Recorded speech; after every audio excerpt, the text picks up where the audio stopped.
When you're tasked with taking down the greatest threat the world has ever seen, there are very few people you can trust.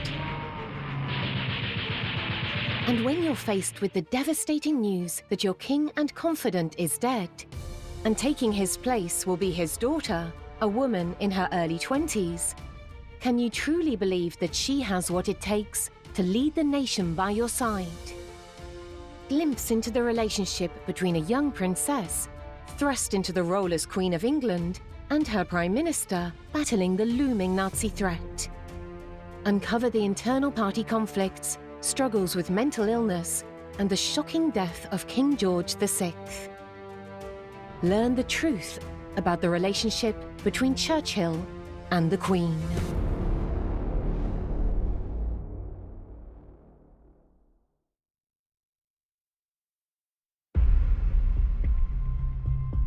(1939). The Nazi Party win the general election and Adolf Hitler is appointed Chancellor of Germany. At this point in time, the rest of the world was barely paying any attention to what was going on within the borders of Germany. However, a few had begun to take notice of the potential dangers of giving power to a man like Hitler. When Hitler came to power, Winston Churchill gave a number of speeches warning the government and the population at large about the dangers that Hitler posed. Churchill argued against the Munich Agreement, which gave Germany part of Czechoslovakia, and he believed that Germany would attempt to gain even more territory. Unfortunately, few people agreed with him. Nevertheless, he was right. On the 1st of September 1939, Hitler invaded Poland, and the beginning of World War II was officially declared. Due to his clear foresight and strategic capabilities, Churchill was given a spot on the War Cabinet and was renamed the First Lord of the Admiralty. When Hitler invaded Norway and defeated the Allied forces, the Prime Minister Neville Chamberlain resigned after a poor showing in a no-confidence vote. As a result, Winston Churchill was named the next Prime Minister in 1940.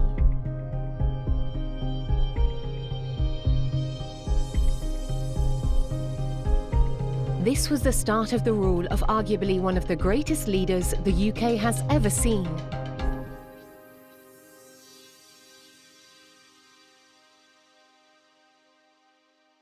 Germany wanted to invade Great Britain, and in the summer of 1940, the Battle of Britain commenced in the skies over southern England. Once Hitler had control of France, he began to make plans for the invasion of England. Hitler ordered bombing raids on the country. These raids were initially focused on coastal airfields and other military targets. However, the raids soon bombed further inland.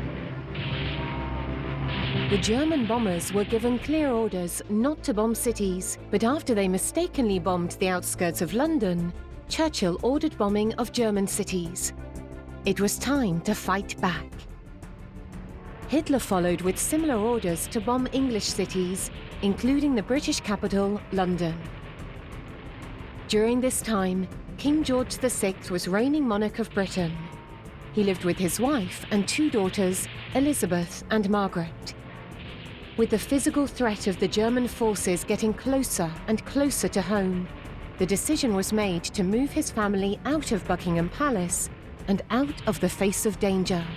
Well, the outbreak of World War II affected the British royal family hugely because they were right up there at Buckingham Palace, which was a big target for the German bombers.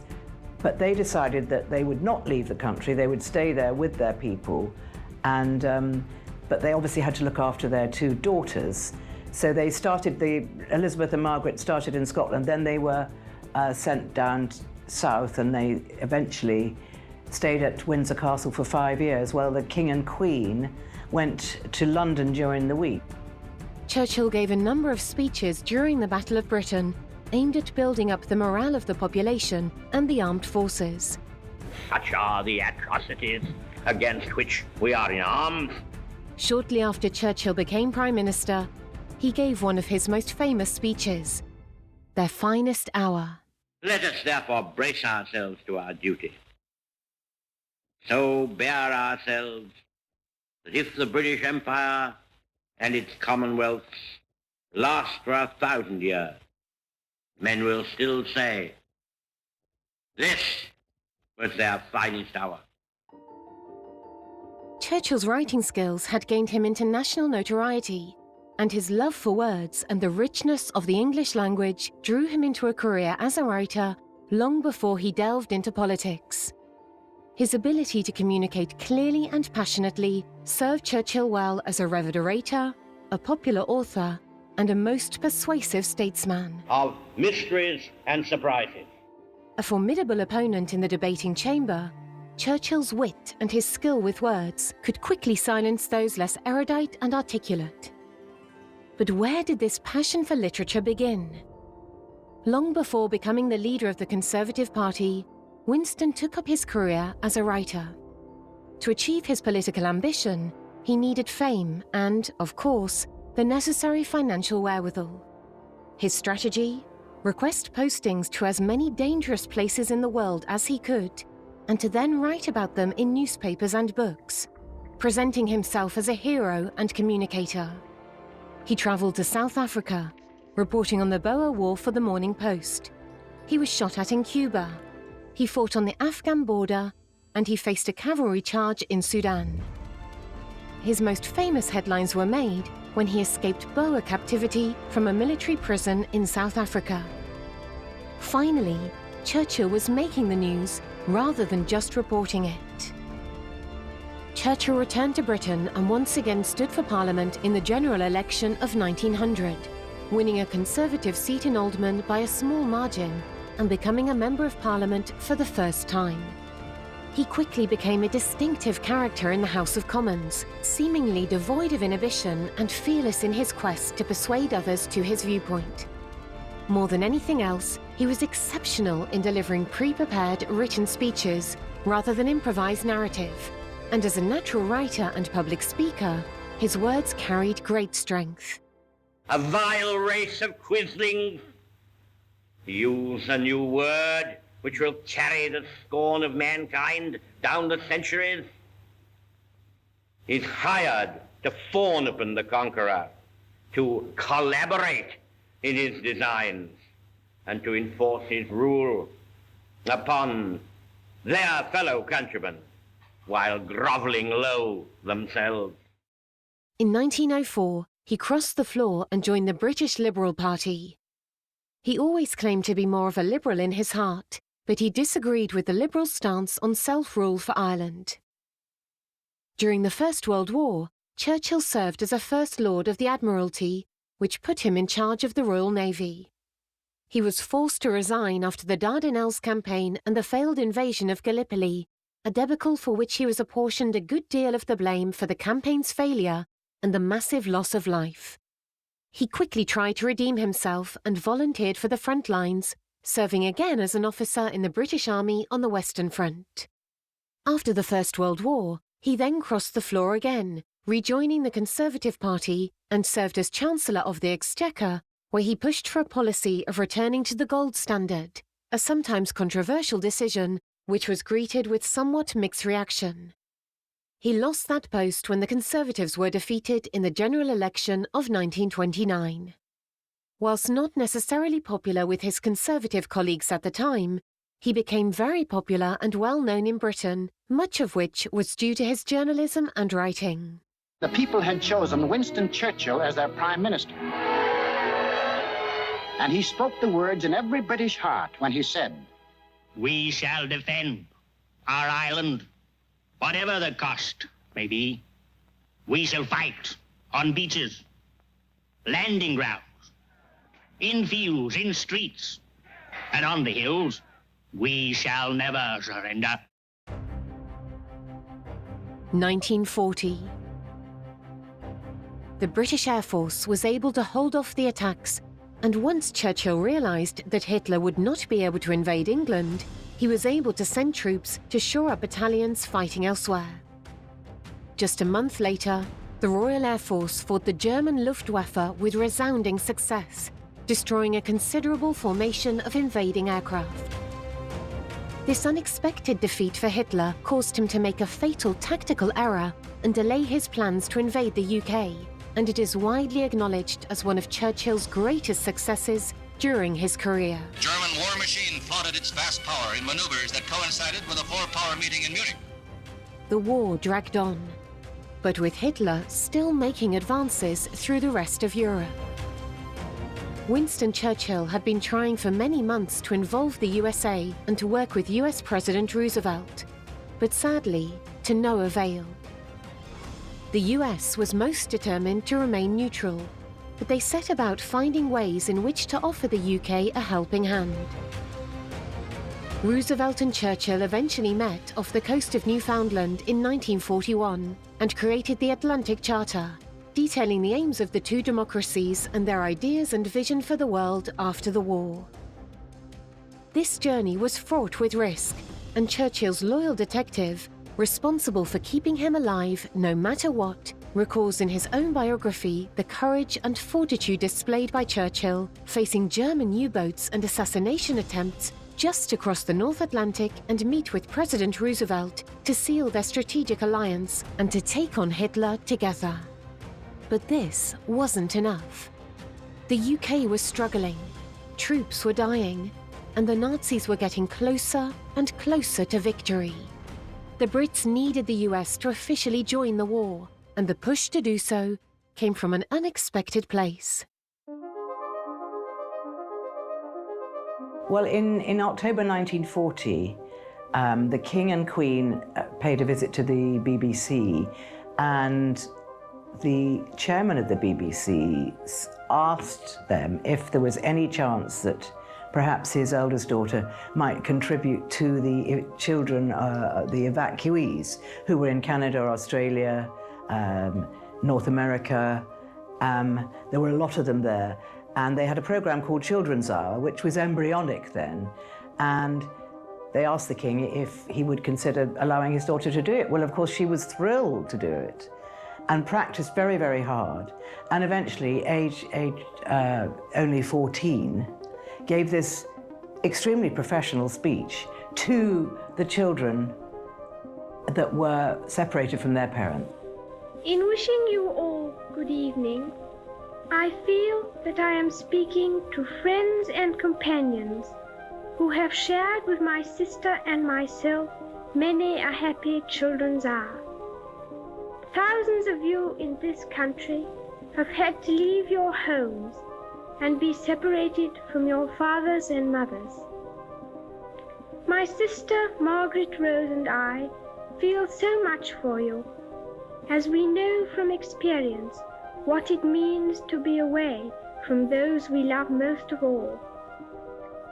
My sister is by my side, and we are both going to say good night to you. Come on, Margaret. Good night, children. Good night, and good luck to you all. Because Princess Elizabeth, always thinking about her younger sister, she brought her younger sister in at the very end and said, "Come on, Margaret." And "Come on, Margaret" became a catchphrase in America. The speech went down an absolute storm in America. And it was like headline news in the New York Post, you know, that this princess had given this speech to the evacuees. To everyone's surprise, the princess's speech went down a storm and ended up aiding in convincing the US to join the British war effort. And also politically, it was a very good thing because, of course, Churchill was trying to get the president, Roosevelt, you know, to enter into the war you know, to support us. So anything that we could do was a good thing. This was the start of what was to be a long-lasting relationship between Elizabeth and Churchill, though the two had not yet officially met.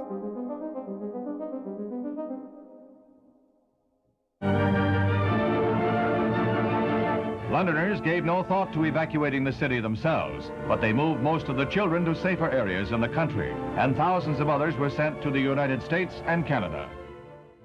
In December 1941, the Japanese attacked the Americans at Pearl Harbor in Hawaii, and the next day, war was declared on Japan. Their allies, Germany and Italy, then declared war on the US. It was time for Britain and the US to fight together. The Allied war strategy was closely developed and agreed upon between Churchill, Roosevelt, and the Soviet leader, Joseph Stalin. After many arduous years, the combined war effort was a success. Britain and its allies stopped Hitler, and the war in Europe ended when Germany surrendered. VE Day was a time for great celebration, and parties ran late into the night. It is said that the young princesses Elizabeth and Margaret disguised themselves to join the street parties and celebrations, only returning to the safety of Buckingham Palace in the early hours of the next day. Her Majesty openly admitted to sneaking out the back door of Buckingham Palace to join the celebrations and hiding her face under her army hat to avoid recognition. Sir Winston Churchill achieved international respect and a reputation as a wartime hero after victory in World War II. But the time quickly came when party politics returned.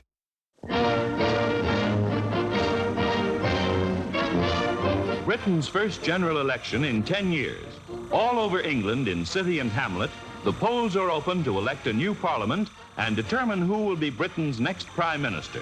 Sir Archibald Sinclair of the Liberals, the Labour Party's Clement Attlee, or Winston Churchill, nominal leader of the Conservatives. Churchill's campaigns, whilst met with much excitement and cheering, reflected the war hero, not the political leader.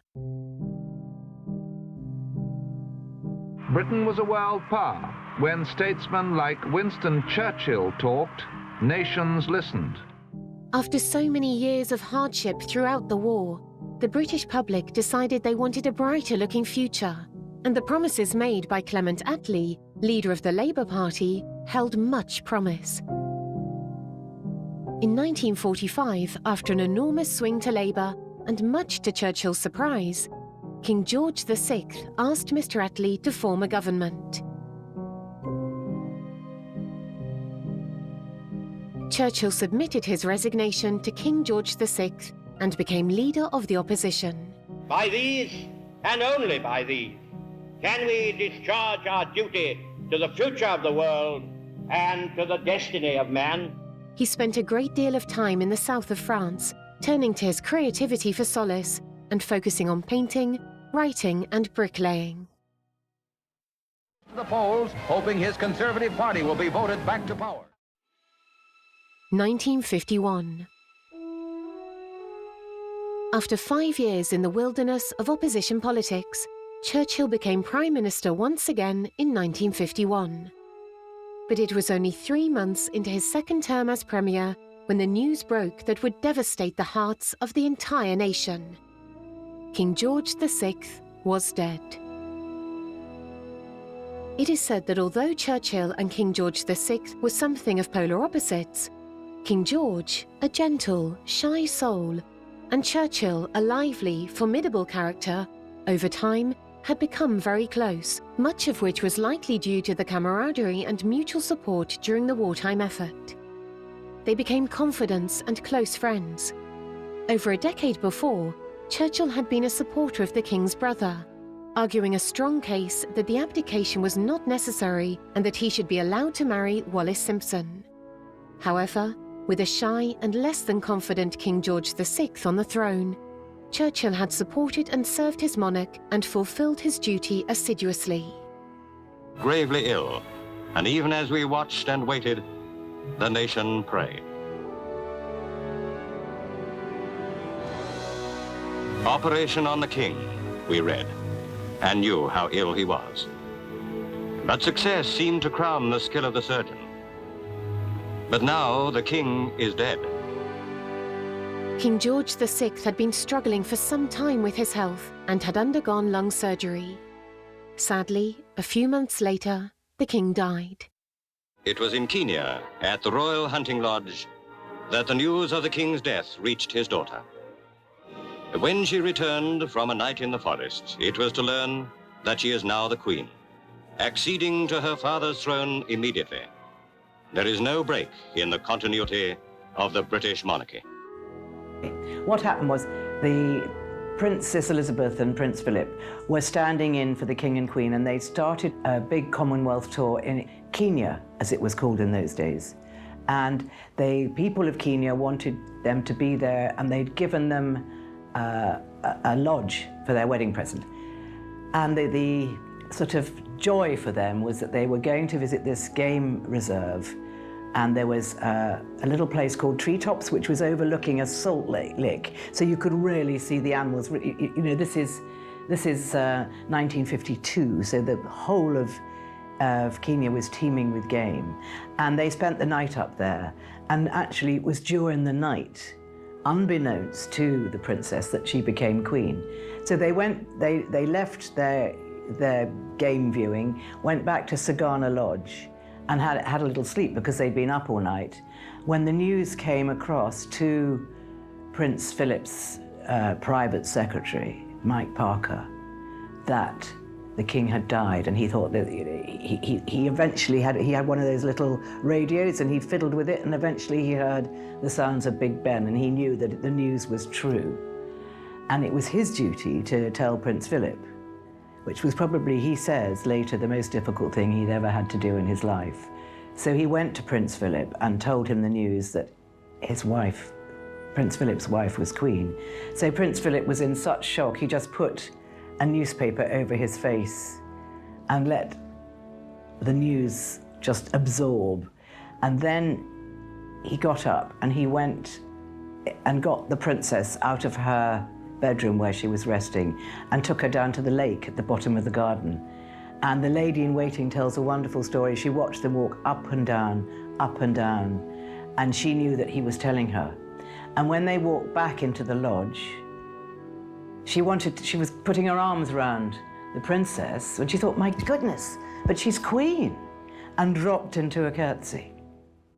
And then, of course, they had to make their way back to England as quickly as possible, and there were all kinds of problems. Planes broke down. The queen, now she's queen, didn't have her mourning clothes with her, so she had to go all the way back in a sort of summer frock. And they had several small flights before they got on the big flight. But by the time they arrived back at London Airport, she came down the steps, beautifully dressed in her black clothes, and Prince Philip waited on the steps until she was at the bottom, and she greeted her Prime Minister. And that's how it was going to be from then on. And meet to welcome the new Queen.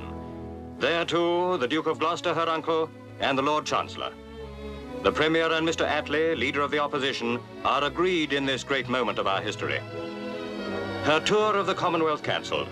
The princess we knew as a girl and watched in the even growth of her stature comes back to meet her ministers as queen over the great lands that for 15 years acknowledged her father as head. Now the Princess Elizabeth we knew and loved returns amongst us as our queen.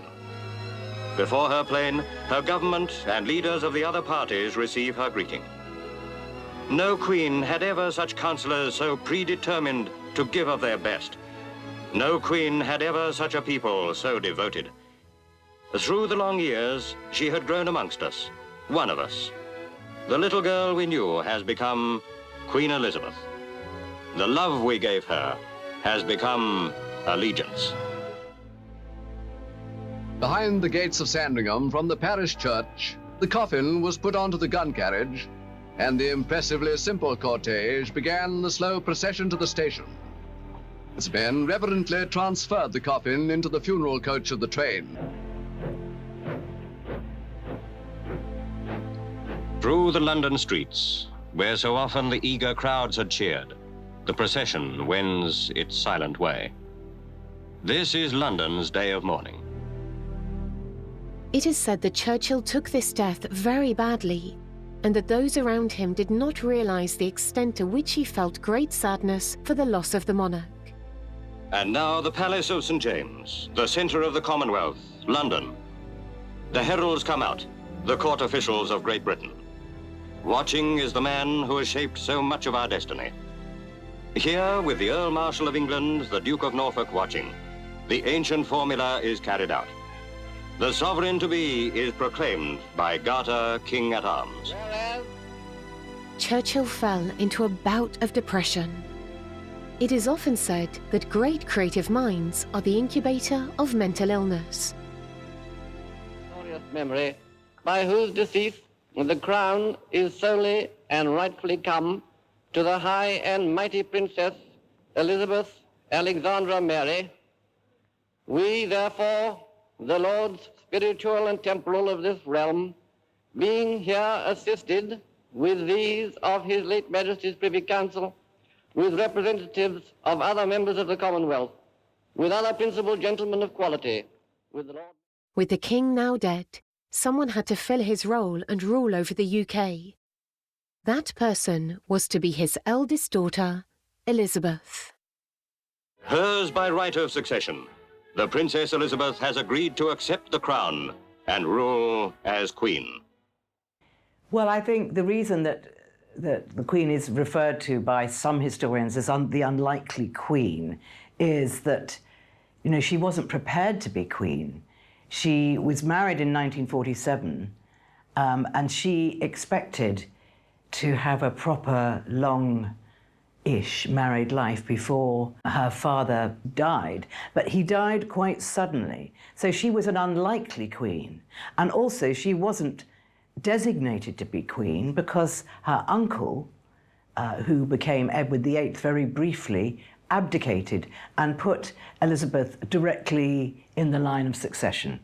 When their uncle, David as he was known to the family, otherwise King Edward VIII, abdicated, it was Princess Elizabeth who told Princess Margaret, and she said, "Uncle David's going away and Papa is to be king." And Princess Margaret said to her, "Does that mean you're going to be queen?" And Elizabeth said, "Yes, one day." Because they weren't first in line for the throne, the family were able to live quite a reserved life, privileged but reserved. She did have a happy childhood. You know, that King George VI, her father, or the Duke of York as he then was, he always referred to himself, his wife and two daughters as us four. And they were a royal family within the broader royal family. But because they never anticipated their ranks and their position and their responsibilities changing, they anticipated carrying on as being this very close-knit, very loving us four, you know. So Princess Margaret and her sister did have hugely enjoyable and very loving childhood. With George now king, eldest daughter Elizabeth was heir presumptive at only 10 years old. She was prepped for the role from a young age, with the expectation of one day taking her father's place. However, no one saw that day coming so soon. Upon hearing the news of the king's death, Elizabeth was expected to return to London immediately and begin preparing for her new duties as head of state and the Queen of England. Princess Elizabeth became Queen in February 1952, and the coronation was in June 1953. In his grief, Churchill initially showed little enthusiasm to work with the young Queen Elizabeth and doubted her capabilities, referring to her as only a child whom he barely knew. Well, when the Queen came to the throne, she was only 26, and Churchill made the remark to his private secretary, "But she's a child."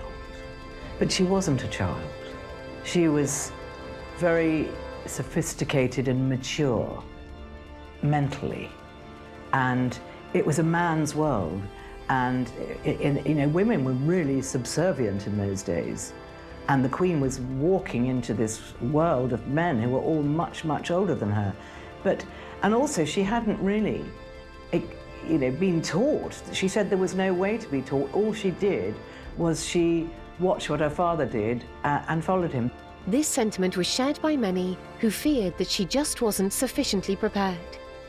However, this quickly changed, and it is thought that he then took it upon himself to honour his dear old friend and to make sure Elizabeth knew her role, her responsibilities, and her duty as sovereign, and to make certain he offered her every possible support. On June 2nd, 1953, Elizabeth was crowned Queen of England, over a year after her father's passing, aged only 25. The Queen's coronation was perhaps one of the greatest and most memorable events of the century. There was, however, a bone of contention between Churchill and the Queen. These being the early days of television and mass communication, Her Majesty and Prince Philip felt it important to televise the event live for all to see. But Churchill felt this would be most unfitting, and it would allow the ordinary people to get too close to the mystique of their monarch.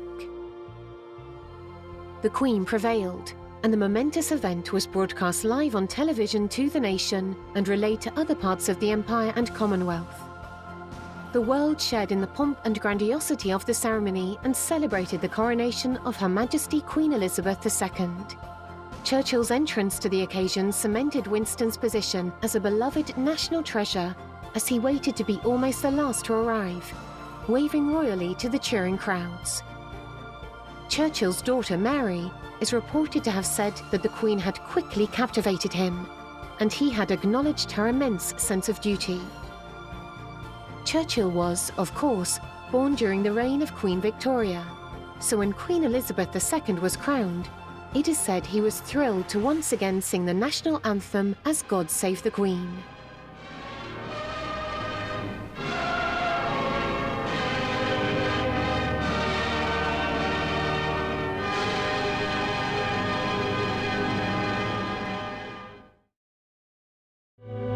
The late King's daughter became England's second Queen Elizabeth.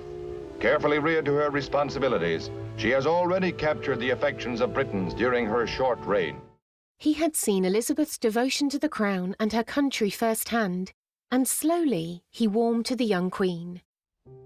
For both of them, the Queen's weekly meetings with her Prime Minister became a pleasure rather than a chore, and it is widely reported that a healthy mutual respect grew between them, underpinned by mutual admiration for the ways in which they both discharged their duties to the country. As ever, the Prime Minister's audience with the monarch is kept absolutely confidential. They meet once a week, every week, and there is no record kept of anything said during these meetings. It is just the Queen and the Prime Minister, with no witnesses, no recordings, or minutes taken. However, those waiting outside, whilst unable to hear the exact details of their conversations, have told of times when they would hear roaring laughter coming from the room. Churchill would often emerge from their audience, wiping his eyes from tears of laughter and chuckling to himself as he made his way back to the cut and thrust of the political world. As a young and inexperienced queen, and with Churchill being her first Prime Minister, it is said that he coached her thoroughly in the complexities and intricacies of British politics, the Constitution, and the government. With his many years of wisdom and diplomacy, it is thought that the Queen was enormously grateful for his knowledge and guidance, particularly during those early years as she found her feet, determined to keep her promise of devoting her life to her duties to her people. Over time, Churchill and his Queen grew closer and developed an enduring friendship. His respect and appreciation for the monarchy only grew, and it is believed that the Queen held great affection and fondness for Winston. But it wasn't a perfect relationship between the Queen and her Prime Minister. Years before, in 1947, the Queen had married Prince Philip, then known by his newly adopted surname Philip Mountbatten, that of his uncle Lord Mountbatten. Needless to say, it is common for a woman to take the surname of her husband and for their descendants also to share that surname.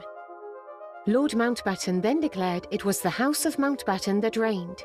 However, when Queen Mary, Queen Elizabeth's grandmother, heard of the plan, she spoke with Churchill, and they agreed that it must remain the House of Windsor. Queen Elizabeth agreed and issued a royal proclamation declaring such. Famously, Prince Philip was aggrieved by this and said, "I am nothing but a bloody amoeba. I am the only man in the country not allowed to give his name to his own children." The grandiosity of the royal wedding was also a topic of debate within the royal walls.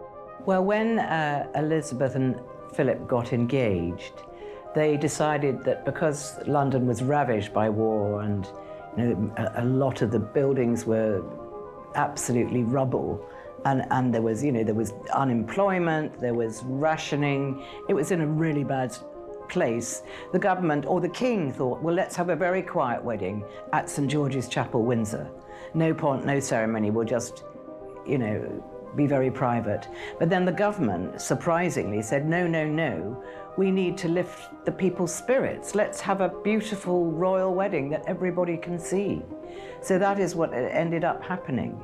And it was televised, and eventually the television got to America. So it became a global affair, and it did lift people's spirits in London hugely.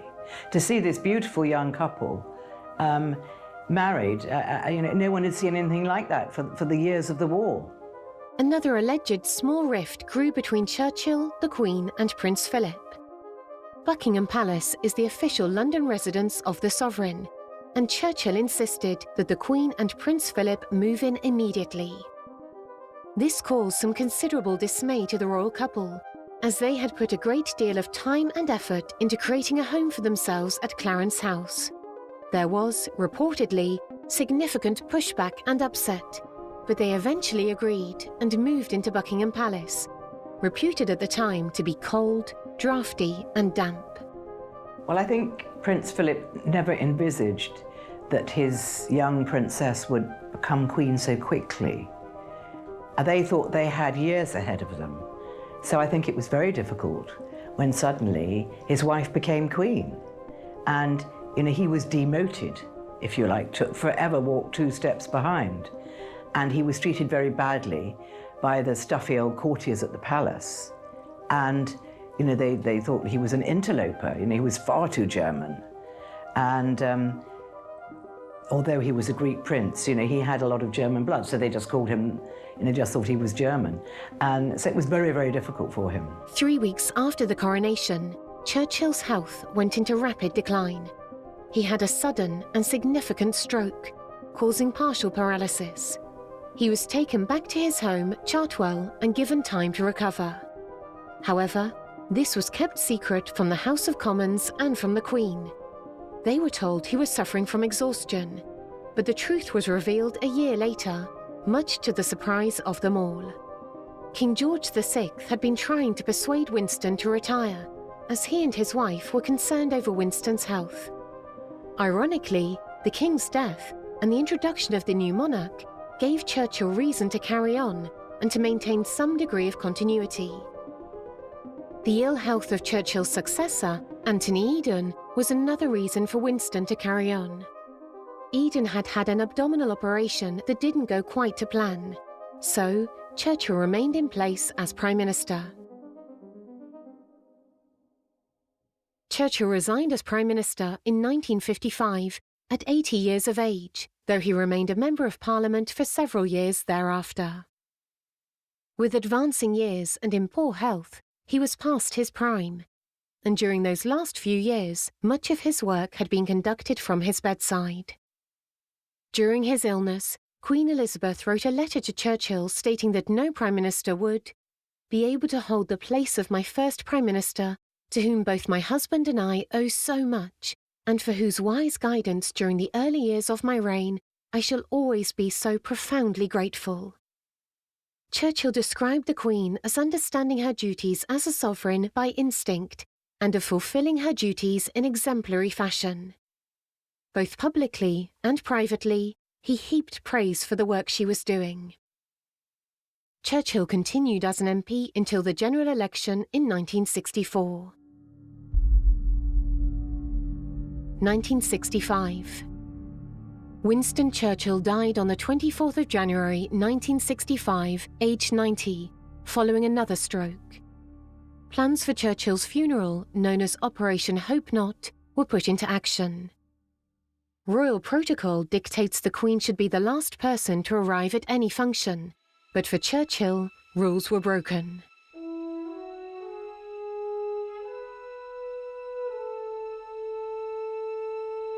The Queen chose to break with tradition on this occasion as she arrived before his family.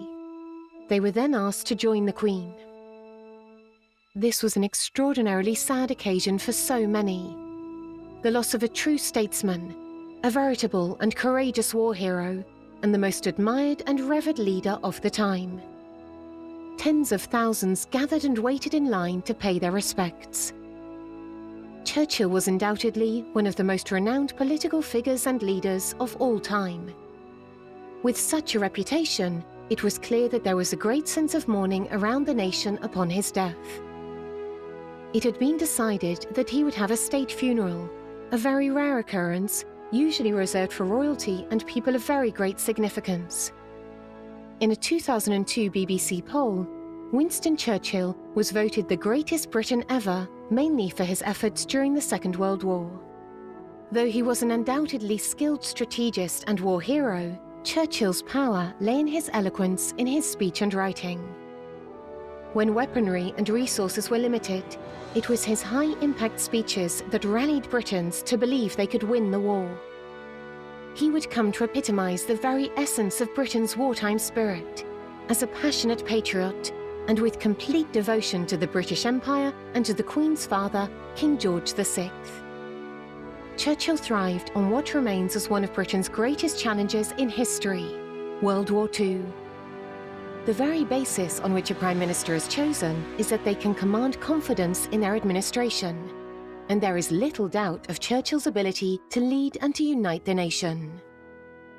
In recognition of his devoted service, King George VI had offered Churchill the Order of the Garter, but Churchill had refused it, as he had just been defeated in the election. However, shortly before the coronation, Queen Elizabeth offered it to him again in April 1953, and as he was at that time, the Prime Minister accepted. The Order of the Garter is the most senior order of knighthood in the British honour system, outranked only by the Victoria Cross and the George Cross, and only awarded to the most distinguished and genuinely deserving.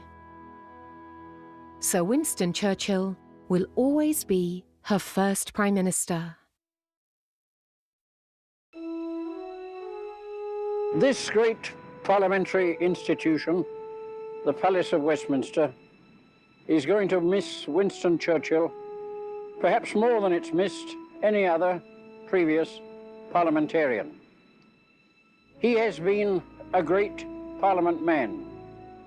He loved the place, and the place loved him.